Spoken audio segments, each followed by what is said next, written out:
وہ خوش امیدیوں اور خوش فہمیوں کے جو قلعے انہوں نے بنا کر نوجوانوں کو دیے تھے کہ خان تو سپر پاور ہے، اس کے اشارے پر 20 لاکھ آدمی سڑکوں پر آ جائے گا، 20 لاکھ نہیں، معاف کیجیے 20 کروڑ افراد، یہ ان کے پی ٹی آئی کے سوشل میڈیا کے جو جتنے بھی ترجمان ہیں وہ یہ کہتے ہیں۔ مثلا ایک خلیفہ صاحب ہے پی ٹی آئی کے، بڑے سفید ریش سفید زلف، انہوں نے کہا تھا کہ جس روز حکومت برطرف کی گئی عمران خان کی تو اس روز پاکستان کی سڑکوں پر جو جلوس نکلے ان کے شرکاء کی تعداد 9 کروڑ تھی۔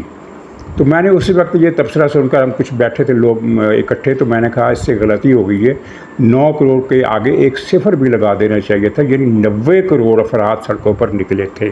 اور یہ بات ان لوگوں نے اپنے کالموں میں لکھی کہ عمران خان کے لیے 9 کروڑ افراد سڑکوں پر نکلے ہیں، تو اس سے اندازہ لگائیں کہ عمران خان کتنا مقبول ہے۔ تو ایک بت بنایا گیا تھا کہ اتنے لوگ سڑکوں پر نکلیں گے، عمران خان ناقابل شکست ہے، وہ جیل میں بیٹھ کر ایسے ٹرمپ کارڈ کھیلے گا کہ یہ ہو جائے گا اور وہ ہو جائے گا، اور یہ فارم 47 کی حکومت ہے، یہ 1 مہینے سے زیادہ نہیں چلے گی، گر جائے گی، اور بے شمار تبصرے جو اگر سارے کے سارے میں دہراؤں تو 5 منٹ تو اس میں لگ جائیں گے۔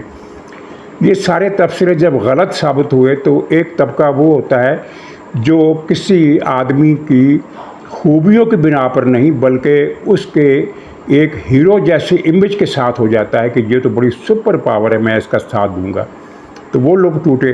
اور پھر دوسرا یہ ہے کہ اس دوران انہوں نے جو بھارت کی ترجمانی کرنے والا بیانیہ اپنایا، جو بات بھارت کرتا تھا اور کرتا ہے وہی بات پی ٹی آئی کرتی تھی اور کرتی ہے۔ تازہ ترین بھی کیا ہے، کل ہی آپ نے سنا ہوگا کہ بھارت کے دفاعی تجزیہ نگار نے کہا، بڑی وائرل ہوئی اس کی کلپ، کہ ہمیں پاکستان کے عوام سے کوئی گلہ نہیں ہے، ہماری جنگ صرف جنرل عاصم نصیر سے ہے۔ اور یہی بات پی ٹی آئی بھی کہتی ہے کہ ہمارا پاکستانی فوج سے کوئی تصادم نہیں ہے، ہماری جنگ صرف جنرل عاصم نصیر سے ہے۔ تو پوچھنے کی بات ہے کہ جب 9 مئی کو یہ پشاور کا ریڈیو اسٹیشن، ریڈیو پاکستان کی بلڈنگ پوری کی پوری نظر آتش کر دی گئی تھی، تو وہ کیا جنرل عاصم منیر کی ملکیت تھی یہ عمارت؟ اس کو صرف اس لیے ٹارگٹ کیا گیا کہ اس کے اوپر ریڈیو پاکستان لکھا ہوا تھا۔ انہوں نے چاگی پہاڑ کا ماڈل بھی نظر آتش کیا، انہوں نے شہداء کے جو یادگاریں ہیں وہ بھی نظر آتش کی، کور کمانڈر ہاؤسز پر حملے کیے، فوجی اور سب سے جو اہم بات ہے وہ یہ ہے کہ میاں والی ایئر بیس، جس پر عمران خان کو غصہ تھا کہ جہاں سے اڑنے والے جہازوں نے بھارت کے جہاز گرائے، تو عمران خان کی خصوصی ہدایت تھی کہ میاں والی ایئر بیس پر کوئی جہاز بچنا نہیں چاہیے، جہاں یہ تھنڈر سیریز کے 2 جو طیارے ہیں 10 اور 17 وہ بھی کھڑے تھے۔ تو عمران خان کی ہدایت تھی کہ میاں والی ایئر بیس پر پاکستان ایئر فورس کا کوئی جہاز بچنا نہیں چاہیے، سب جہاز نظر آتش ہونے چاہیے۔ لیکن وہ اللہ کا کرم ہوا کہ جو آگ لگی اس سے کچھ ہینگروں وغیرہ کا تو نقصان پہنچا، لیکن طیارے محفوظ رہے۔ تو یہ ساری کوششیں پھر پاکستان کو مالی طور پر دم گھونٹ کر مار دینے کا جو منصوبہ عمران خان نے بنایا وہ بھی عوام کے سامنے، اور تازہ ترین یہ جو بھارت کے خلاف جنگ ہوئی ہے تو اس میں پی ٹی آئی کا بیانیہ کیا تھا۔ پاکستان کے اندر ان کے جو لوگ ہیں وہ تو اب ظاہر ہے وہ پورو پاکستان گفتگو کرنے لگے ہیں، لیکن جو باہر بیٹھے ہوئے ہیں ان کے آفتاب اقبال، عمران ریاض، وہ اب بھی راگ کی بولی بول رہے ہیں، اور دوسرے معید پیرزادہ، یعنی اپنے پروگرام میں 2 باتیں وہ کہیں کہ پاکستان کے حق میں، 2 باتیں بھارت کی مذمت میں کرنے کے بعد پھر تان یہ توڑیں گے کہ پاکستان تو اکیلا کھڑا ہے، ساری دنیا بھارت کے ساتھ ہے، بھارت نے ابھی سبق سکھانا ہے۔ آفتاب اقبال کا پروگرام بھی چل رہا تھا کہ بھارت نے تو ابھی پاکستان کو سبق سکھانا ہے، اور پاکستان کے لیے وہ وقت بڑا دردناک ہوگا۔ تو یہ جو ساری دنیا بھارت کے ساتھ کھڑی ہے، تو وہ جو میں نے بھارت والا پورشن کہا تھا نا کہ آخر میں، تو وہ میں اسی میں شامل کر دیتا ہوں۔ ایک فکرہ ہے، کوئی لمبی چوڑی بات نہیں ہے۔ بھارت میں اب نریندرا مودی کو گالیاں پڑنا شروع ہو گئی ہیں۔ کل اس نے پٹنہ میں جو ریلی نکالی، کار ریلی، وہی جو ترنگا یاترا، اس کا آغاز ہو گیا ہے۔ تو بہار کے کیپٹل پٹنہ میں یہ ترنگا ریلی پہنچی تو سڑکوں پر دونوں طرف عوام غائب تھے، یعنی مودی اور اس کی کاریں اور اس کی گاڑیاں جلوس لے کر گزر رہی تھی، دائیں بائیں تالیاں کس نے بجانی تھی، کوئی تھا ہی نہیں۔ تو یہ حالت ہو گئی ہے مودی کی۔ تو خیر کانگریس کے ایک ڈپارٹمنٹل ہیڈ پون کھیرا نے کل ایک بریفنگ دی، لمبی چوڑی پریس کانفرنس کی، مودی پر الزامات لگائے، نااہل کہا، اور بے شمار دوسرے لوگ بھی تقریریں کر رہے ہیں، پروگرام کر رہے ہیں۔ سب کے حوالے دینے کے بجائے میں نے صرف کانگریس کے اس لیڈر کی بریفنگ کا ایک فقرہ پیش کرتا ہوں۔ اس نے کہا کہ آج دنیا پاکستان کے ساتھ کھڑی ہے، چین، ترکی، آذربائیجان، متحدہ عرب امارات، سعودی عرب، یہاں تک کہ روس اور کولمبیا جیسے ملک بھی پاکستان کا ساتھ دے رہے ہیں۔ یہ اس کے الفاظ ہیں۔ مودی جی بتائیں کہ بھارت کے ساتھ کون کھڑا ہے؟ بھارت تو اکیلا کھڑا ہے، تو آپ کی خارجہ پالیسی کہاں ہے؟ یہ انڈیا کے رہنما سوال کر رہے ہیں۔ یہ کسی پاکستانی ٹی وی چینل پر بیٹھے ہوئے کسی پاکستانی لیڈر کا بیان نہیں ہے، کسی پاکستانی حکومت کے ترجمان کا بیان نہیں ہے۔ یہ بھارت کی ایک پارٹی جو اس وقت بی جے پی کے بعد انڈیا کی سب سے بڑی پارٹی ہے، کانگریس، اس کا یہ بیان ہے۔ اور ان کے جو ریٹائرڈ جرنیل، تبصرہ کار، تجزیہ کار، ٹی وی اینکر، وہ کیا باتیں کر رہے ہیں، کبھی آپ سنیے تو آنکھیں کھل جائیں گی۔ لیکن ہمارے یہ پی ٹی آئی والے جو ہیں، یہ اب بھی بھارت کی فتح کے گن گا رہے ہیں اور کہہ رہے ہیں کہ پاکستان کا وجود مٹ جانا چاہیے، یہ ظلم کا نشان ہے، یہ سامراج نے بنایا تھا۔ اور یہ اس طرح کی باتیں ان کے یوٹیوب چینلز پر، ان کے ٹویٹر ہینڈلز پر اور ان کی فیس بک پوسٹوں میں یہ چیزیں عکس دکھاتی ہیں ان کی اس سوچ کا۔ تو یہ ساری چیزیں ملا کر اس نے پی ٹی آئی کو شکست فاش دلوانے میں بنیادی کردار ادا کیا۔ ایسا کبھی نہیں ہوا کہ ضمنی الیکشن میں اپوزیشن کا امیدوار آدھے سے بھی زیادہ ووٹوں کی لیڈ سے ہار جائے، آدھے سے بھی زیادہ ووٹوں، اس طرح نہیں ہوتا۔ ضمنی الیکشن میں ٹف کنٹیسٹ ہوتا ہے، کیونکہ گورنمنٹ کے خلاف عوام کے اندر ایک غم و غصہ ہوتا ہے، مہنگائی کی وجہ سے، دوسری وجوہات کی بنیاد پر، اور اپوزیشن پارٹی سے ہمدردی بڑھ جاتی ہے۔ لیکن یہاں تو معاملہ ہی الٹ ہو گیا، اور اس کے ساتھ ہی یہ پول بھی کھل گیا جو میں تو کبھی نہیں مانتا تھا، لیکن ہمارے بیشتر دوست یہ کہتے ہیں کہ نہیں جی، سوشل میڈیا بڑی مؤثر چیز ہے، یہ رائے عامہ کو متاثر کرتی ہے۔ تو یہ اس نے رائے عامہ کو متاثر کیا سوشل میڈیا پر، تو اب بھی پی ٹی آئی کے ڈنکے بج رہے ہیں۔ تو وہ ڈنکے اس الیکشن میں کہاں گئے؟ اس الیکشن میں تو پی ٹی آئی ہار گئی۔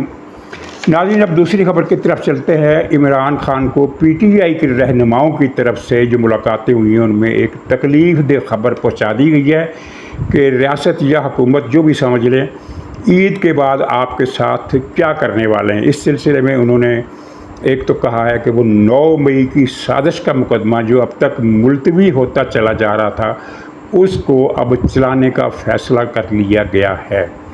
یہ عید کے بعد کام شروع ہوگا۔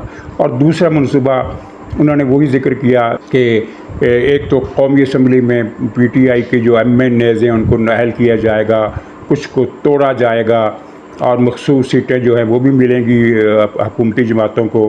اور اس طرح قومی اسمبلی میں ہماری آواز جو ہے وہ نقار خانے میں طوطی کی آواز سے بھی چھوٹی آواز بن کر رہ جائے گی۔ اس طرح کا جو انہوں نے جو بریفنگ دی ہے وہ انہی پوائنٹس کے گرد گھومتی ہے۔ طوطی والا فکرہ تو میں نے استعمال کیا ہے، یہ ان کی بریفنگ میں نہیں تھا، لیکن مفہوم اس کا یہی تھا کہ قومی اسمبلی میں پھر ہماری آواز جو ہے وہ نہ ہونے کے برابر رہ جائے گی۔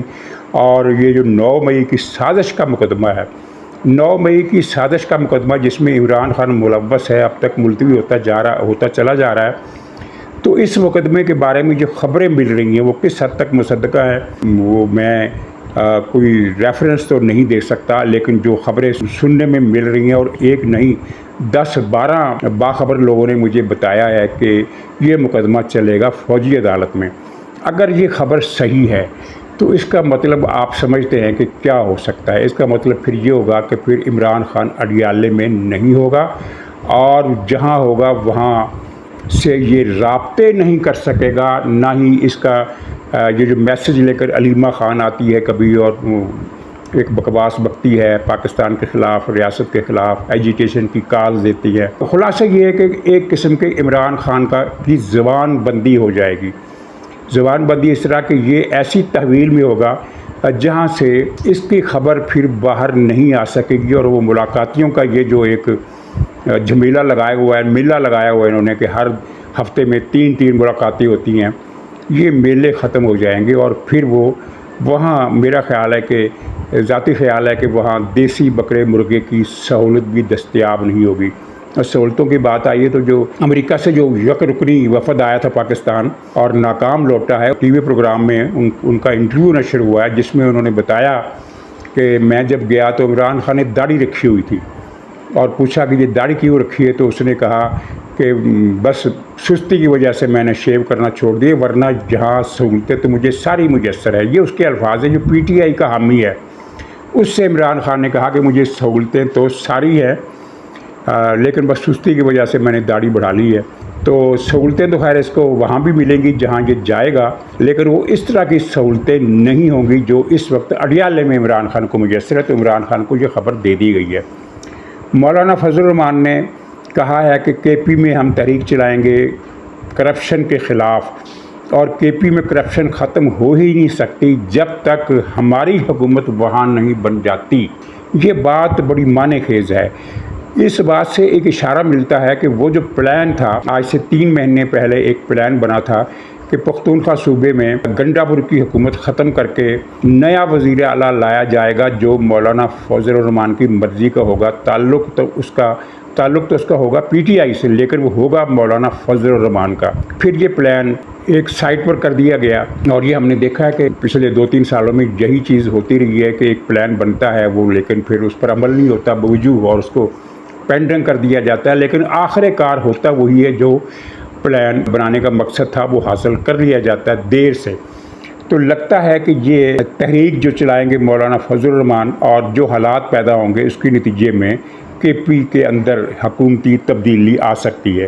دوسری بات انہوں نے کی کہ یہ جو چائلڈ میرج والا بل ہے جس میں بتایا گیا ہے کہ 18 سال سے کم عمر بچے بچیاں شادی نہیں کر سکتے اور ان کو بڑی سخت سزا ملے گی، تو یہ غیر اسلامی بل ہے۔ واقعتاً یہ غیر اسلامی بل ہے، اس لیے اس قانون کی ضرورت کیوں پیش آئی؟ یعنی 18 سال، آج کل ویسے رواج تو ہے ہی نہیں کہ 18 سال کی عمر میں شادیاں کی جائیں، 20، 22، 23، 24 سال کی عمر سے پہلے شادیاں نہیں ہوتی، لیکن اس کی وجہ سے شریعت کے قانون میں تبدیلی کا کوئی جواز نہیں بن سکتا۔ اور جب شریعت کہتی ہے کہ بلوغت پر شادی کی جا سکتی ہے، تو اس اجازت نامے کو حکومت کیسے منسوخ کر سکتی ہے؟ یہ تو اسلام کے خلاف ایک بغاوت ہے جو شہباز حکومت نے کی ہے، اور بڑی غلط حرکت ہے۔ اور اس سے زیادہ شرمناک بات میں نے آج تک نہیں سنی اسلام پر اتنے بڑے اٹیک کی۔ وہ سینیٹر ہے غالباً شیر رحمان، انہوں نے کہا کہ 18 سال سے کم عمر لڑکی کی شادی کا مطلب دراصل ریپ ہے، یعنی جبری عصمت دری۔ کیا واہیات فکرہ ہے، لیکن اس کی زد اسلام پر پڑتی ہے۔ اس کا مطلب ہے کہ شیر رحمان یہ کہہ رہی ہیں کہ اسلام نے لڑکیوں کی جبری عصمت دری کی اجازت دی ہے۔ اس طرح کے شرمناک ریمارکس کا نوٹس لینا چاہیے، اور ملی یکجہتی کونسل نے بھی اس کو مسترد کیا ہے، اسلامی نظریاتی کونسل نے بھی اس کو مسترد کیا ہے، اور میرا نہیں خیال کہ پاکستان کے کسی بھی عالم دین نے اس بل کی حمایت کی ہو۔ تو یہ بڑا افسوسناک کریڈٹ ہے شہباز شریف کا، جس سے اسے واپس لینا ہوگا۔ اچھا، تھوڑا سا ذکر یوکرائن کا۔ یوکرائن روس کی جنگ چل رہی ہے، اور جب روس نے یوکرائن پر حملہ کیا تھا تو ہمارے ہاں کچھ دفاعی مبصرین نے ٹی وی پر بیٹھ کر یہ کہا تھا کہ روس سارے یوکرائن کو 1 ہفتے میں فتح کر لے گا۔ کتنے سال ہو گئے اب اس جنگ کو، اور اس جنگ میں روس کی 2 لاکھ فوج ماری جا چکی ہے۔ 2 لاکھ فوج کتنی ہوتی 2 لاکھ؟ لیکن اب جو تازہ واقعہ ہوا ہے نا، یہ بڑا عجیب و غریب ہے۔ سائبیریا یوکرائن سے ہزاروں کلومیٹر کے فاصلے پر ہے۔ سائبیریا آپ نقشے پر دیکھیں، بہت دور ہے سائبیریا۔ سائبیریا کے اندر ایک روس کا ایئرپورٹ تھا، وہاں 40 ملٹری ہوائی جہاز، جن میں جدید ترین سخوئی جہاز بھی شامل تھے، لڑاکا، بمبار، فائٹر، ہر طرح کے طیارے تھے، 40 کی تعداد میں۔ یوکرائن نے اس پر اس طرح سے ڈرون حملہ کیا کہ ہر طیارے پر ایک ڈرون گرا۔ اس کی ویڈیو فوٹیج وغیرہ ساری نیٹ پر دستیاب ہیں۔ ایک کے بعد ایک طیارہ ہٹ ہوتا رہا، اور 40 کے 40 طیارے جل کر راکھ بن گئے۔